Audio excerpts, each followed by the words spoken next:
Welcome to Doing Time with Joe. I'm your host, Joe Baker, back again with another episode, y'all. In this episode, I'm going to be talking about changing the way you see the roadblocks that are set up for us. The things that are set up for us to fail.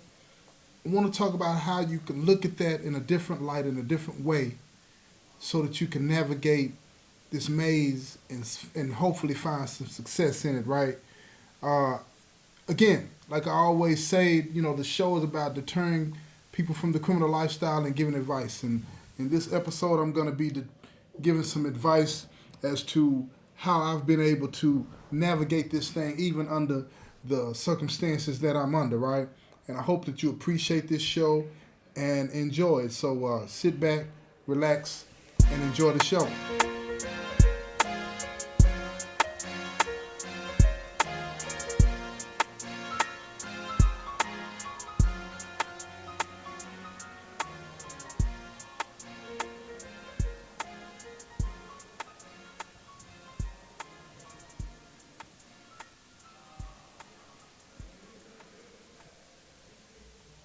Now check it out, y'all. Like I said in the intro, right? I want to talk about, changing the way that you see the roadblocks that are set up for us. We all know what they are, right? But before I get to that aspect of changing the way you see it, let me ask another question. How long do we get to use the same things, which we know are true, as excuses for ending up in prison, the situations that we're in? How long do we get to say uh, it's the system, the white man's fault, or somebody snitched on me, or I ain't never get caught for selling drugs, but they caught me on the murder case? How long do we get to continue to make excuses for the decisions that we make? I say it's time for us. Let me put it like this: if you're a juvenile, and you're not fully aware of what's going on, and you're not fully aware of how the system is set up, and you uh, decide to do something based off of the limited knowledge that you have, I think that you should. I'm not gonna say get a pass, but I don't think that you should be held to the same standard as an adult that has those opportunities to understand. Uh, because more than likely you're being used or manipulated by somebody, or that you think you know everything, which you don't. But if you're an adult and you've been involved in something, a criminal activity more than once, let's say you've been to prison or jail more than once, and you've come into the knowledge or understanding of, you know, the way the system is set up for you to fail. If you've done that and you've been told by somebody, even if you didn't get the full details right, if it was exposed to you how the system is set up for you to fail and you continue to participate in it, then why should you be allowed to use that as an excuse? Why should you be allowed to continue to use that as an excuse the second, third, and fourth time that you get locked up? I don't think you should. I don't think you should. And I'm saying that because when you become an adult, and let me back up a little bit. Let me back up a little bit.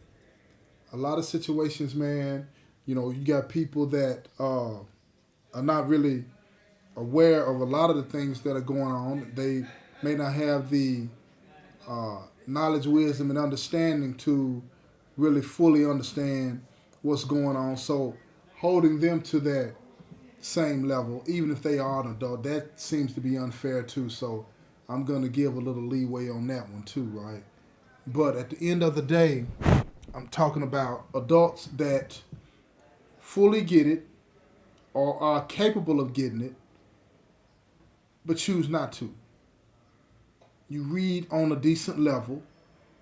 You have enough knowledge, wisdom, and understanding to navigate the criminal world. So, barring some mental problem that you may have, whether you're aware of it or not, I say that you should not be allowed to continue to use the things that the system has set up for you to fail as an excuse to continue to commit criminal acts. Because you can go to school, you can get educated and learn these things uh, when you get out of prison that first time, or you can learn these things while you're in prison. It's a lot of knowledge in here. Uh, it's a lot of opportunity for you to learn what's going on in the criminal world. And at the end of the day, I think that the opportunity for you is there like it is for everybody else. Now, let me talk about uh, changing the way that you see these roadblocks so that you can better navigate them in a way that's beneficial to you. Being in prison, man, you got to deal with the bare minimum of everything. You don't have an opportunity to uh, be fully engaged in what goes on out there. You don't have the access that people out there have, so you have to make do with what you have. And sometimes, like I say, that's the bare minimum. And in most cases, it's so limiting that uh, you just won't be able to do a lot of the things that people in the free world are able to do. It's just that simple. So what I've come to understand about that is uh, the same way that trauma happens to you, and something happens, a trigger happens to remind you or take you back to that trauma. What if you now and follow me here, y'all? What if you um, started to see that trauma as well, those roadblocks rather? What if you started to see those roadblocks as triggers? What if you saw those roadblocks as triggers? Because when you are triggered by something, you become aware and alert of something happening, right? So if you're triggered by something, you become aware. So when you're involved in some kind of activity, if you go to the bank and you try to get a loan and you're denied that loan, or you're denied that job because you are a convicted felon, no credit history, uh, no stable employment to the extent that can qualify you for the type of loan that you're trying to get. And you say, well, the only reason they won't give me this loan is because I'm a convicted felon. And you find yourself trying to rationalize and concluding that it's unfair to treat you that way. Why don't you re-narrate that whole situation, that whole circumstance, and say, instead of me getting upset about me not being able to get this loan or this job, let me go do the things that I need to do that will qualify me to be able to get this loan or this job. Don't use that as an excuse to say, I'm going back to the streets. In the same way that you put the effort forth to nurture a connection in the streets if you're going to sell drugs, you seek out the plug, the person that has the dope. You establish a clientele, the people that are going to use the dope and buy it from you on a regular basis. And then you take off. And you get bigger and bigger and bigger. And it takes work. What do I mean when I say it takes work for those that are not familiar with the criminal lifestyle? Well, you got to keep up with the amount of money you're making versus the money that you got to spend to re-up. It's all about supply and demand. Are you getting the dope that everybody's going to want that's good? You got to do all the things in certain ways that a regular business person would do, but you're doing it in an illegal way and not paying taxes. It takes a lot of effort. It takes a lot of effort. Use that same effort when it comes to changing the way you see the roadblocks. Let those roadblocks become somewhat of a maze to you that you consciously are aware of and make the intentional effort to navigate so that you can find success no matter what they are, no matter who it is. Because as long as you continue to try to use those things that we know as roadblocks, lack of opportunity, lack of education, uh, because you're not the right race, because you're not the right sex, according to some people anyway, to be able to get this or benefit from that. Instead of using those as excuses or uh, rationalize those to the point to where you say, I'm going back to the street, let that become fuel that energizes you and motivates you and inspires you to keep pushing. Because if you leave that door open to this lifestyle, the criminal lifestyle, then you may as well just tell them when it comes time you get released from prison that you're not going, that you don't want to go. And hopefully they'll get you some help. But if you go back with that mindset that I'm going to try, but if it don't work out, I'm going back to the streets, you're going to fail. I guarantee it. You're going to fail. Even if you are able to avoid being caught, even if you make a lot of money, you're going to fail. Because failure should not be defined as getting caught by the police when you're doing something illegal.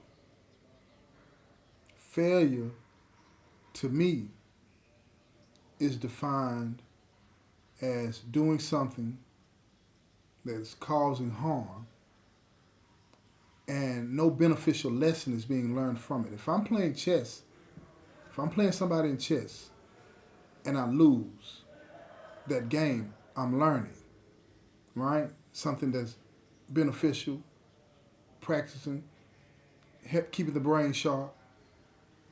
But if I'm selling drugs and I'm getting away with it and I'm making money, I'm not learning anything. I'm hurting people. I'm manipulating people. That's what I'm learning. The wrong things. And in that is failure.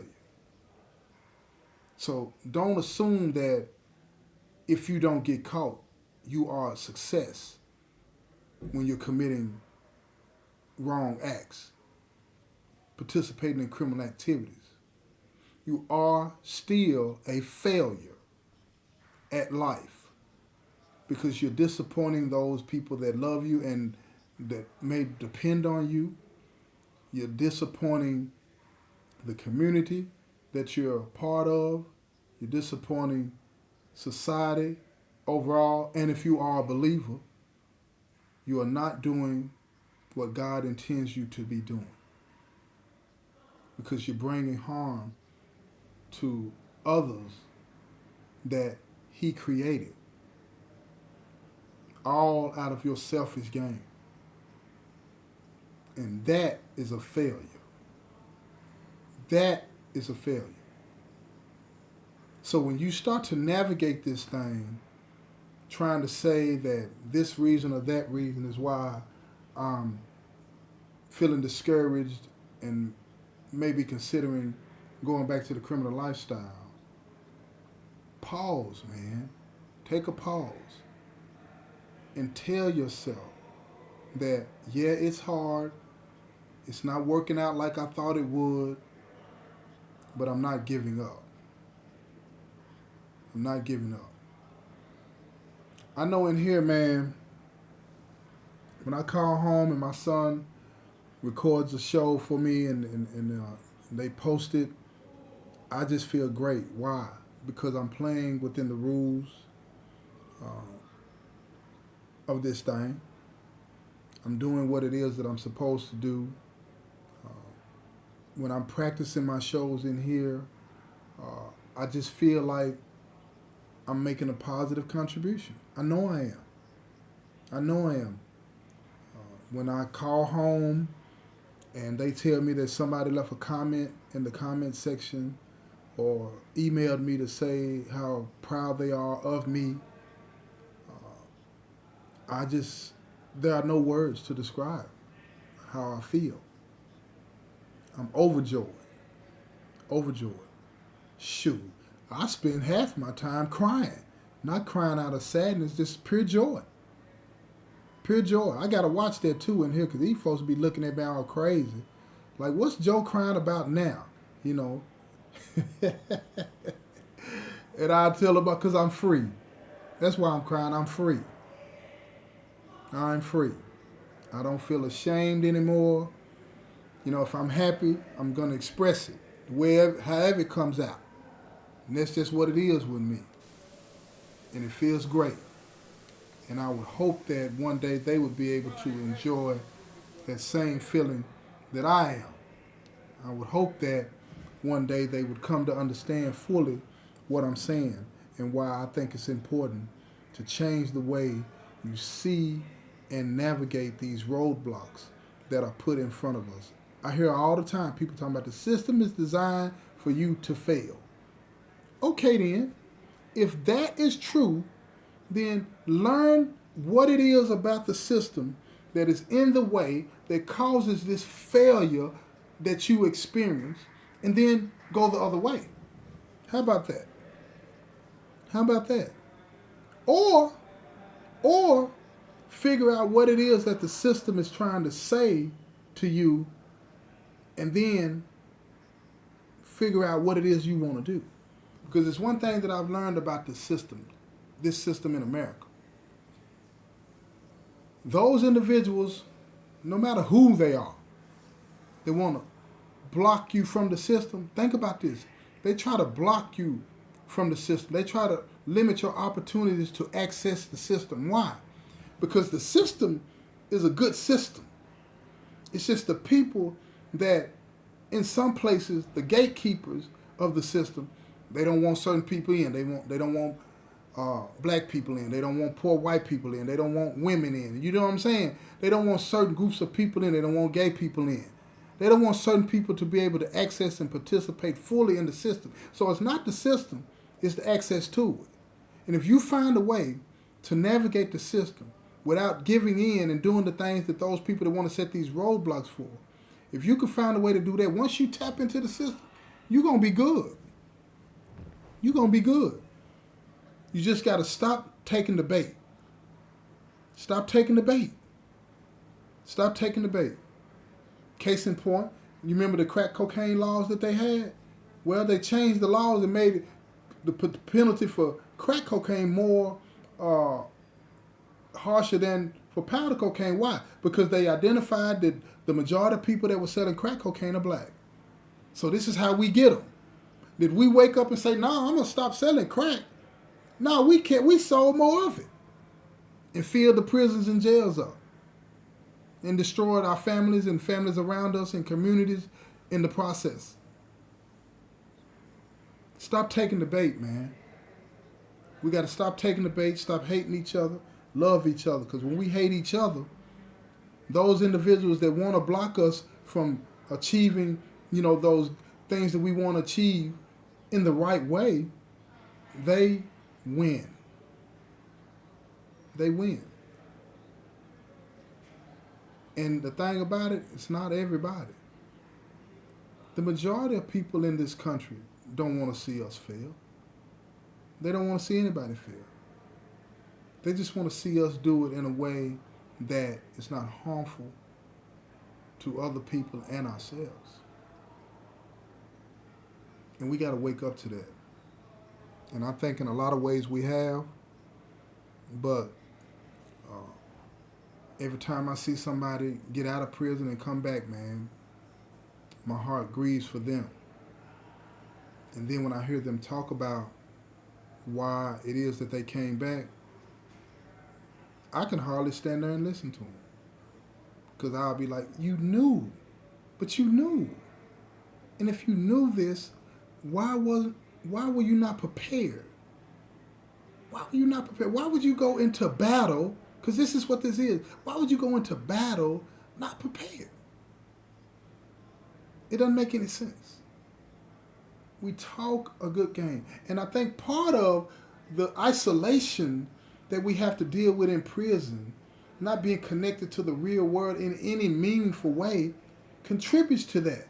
Because when we're in here isolated from the world, we come up with all of these grandiose ideas and ways that we're going to go about trying to prosper and make it in the world. And it's so far disconnected from reality that it's no way that what we're talking about would have been able to succeed. No way. Well, we got to be more diligent. We got to stay in touch with our family. That's another reason why I say you keep those family connections, man. Because your family connections can keep you in tune with what's really going on. You isolate yourself to this world in here, cut yourself off, or stop communicating with people out there, you'll be sitting in here bouncing ideas off of the same people that you sat next to. Y'all bouncing dumb ideas off of each other and think you got it figured out. Then you get out and find yourself back in here within 30 days. Looking silly. Talking about, man, it wasn't like I thought. I wasn't ready. These folks didn't want me to succeed. Well, get ready, man. Gotta get ready. Quit playing with this thing. Don't take your freedom for granted. And if you're out there and you haven't made that decision to do something stupid like all of us in here have, don't do it. If you're upset that the system, that you perceive the system is designed for you not to be able to reach a certain threshold, you're probably right. But you got to dip and dodge, bob and weave, get around that. And the reason I say that that's possible is because of all the people that I see doing it. They put themselves in a different position so they can see different things, experience different things, and then they have another choice to make. They have more options. We stay in the same environment mentally and physically and continue to choose the same thing over and over and over and over and over again, expecting a different result. Insanity. We don't take that leap of faith, put ourselves in a different environment mentally and physically, so we can have another choice to make, another option. Because if you got another option, choose that. This ain't been working out for you, choose something else. Choose something else, y'all. I'm going to wrap this thing up. I really appreciate all of y'all out there for listening. I do. I really value everything that you've given me. The opportunity to be a part of your life. Thank you for that. Thank you for listening. This has been another episode of Doing Time with Joe. I'm your host, Joe Baker, and I say peace, y'all.